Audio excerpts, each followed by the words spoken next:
How sad. Her colleagues were packing up their desks for the last time. Marion had narrowly escaped that last round of redundancies, so near summer holiday plans too. Joe will be lucky if he finds another job, with 3 years before retirement, and his son is at university. What an awful time for him. Maiden, much younger, is already going on interviews. Thank goodness her husband has a good job. With so many paperless offices, the paper industry is really struggling. More redundancies are forecast for next year too.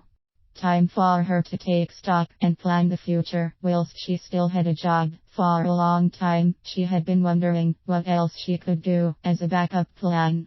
How could she safeguard her family against redundancy? She had survived it last year, and again now. How much longer was her job safe?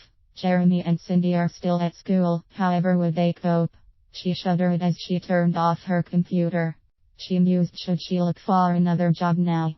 The paper industry is all she had known for the last 25 years, and 10 years with this company. It was her life. Her friends and colleagues were virtually all at the same company. She could hardly contemplate leaving them. With that thought, she collected her things together, said some quick goodbyes, and left the building. The cold damp air made her shiver as the rain hit her face. Later that night, when the children were in bed, she sat with a coffee and again thought of her colleagues. How could she safeguard her family? Maybe she could start something online that she could do in the evenings. Could she be that organized, she thought. But what kind of business could she set up? At the weekend she would go to the library for some ideas or buy some magazines. With that thought she went to bed. 2 weeks later, she was having coffee with her friend Jenny, and the topic of redundancies came up.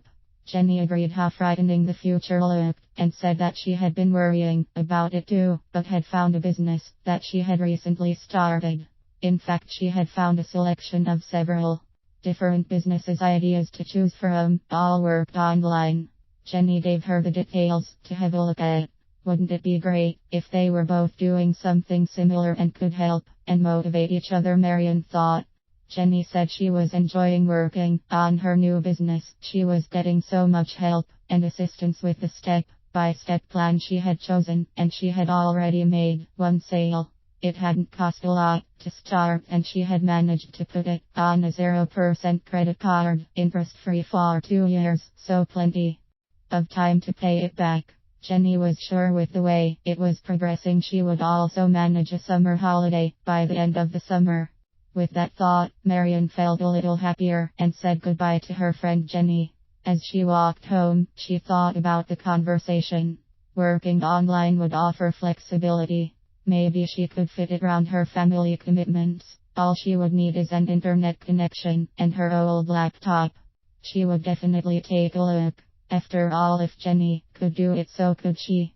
She started to search online for possibilities, looking at YouTube, where she found many training videos and ideas. She also Googled various keywords. Would she have sufficient confidence, she thought.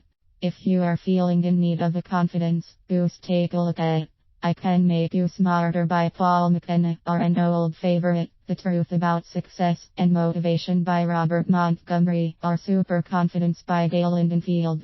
Redundancy can happen to anyone. If it happened to you, what would you do?